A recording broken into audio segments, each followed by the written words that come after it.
الزمالك، نروح للزمالك اللي بيعلن النهارده رسميا التعاقد مع المهاجم الفلسطيني عدي الدباغ قادما من الدوري البلجيكي لمدة 4 مواسم كاملة.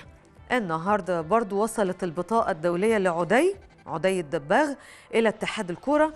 اللاعب أصبح جاهزا للمشاركة مع الزمالك بداية من مواجهة سيراميكا كليوباترا يوم الجمعة الجاية بإذن الله. الدباغ أيضا بيشارك النهارده في التدريبات الجماعيه في الزمالك. وبالمناسبه خلال الساعات اللي فاتت مسؤولو الزمالك بيحاولوا ان هم يحولوا قيمه القسط الاول من الصفقه. انت بتتكلم في 175 ألف دولار لناديه البلجيكي.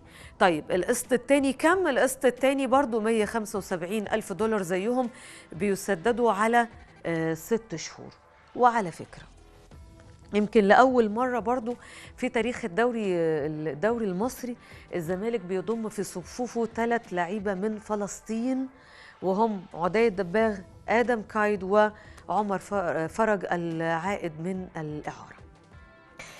طيب فاكرين الخبر اللي قلناه هنا قبل كده؟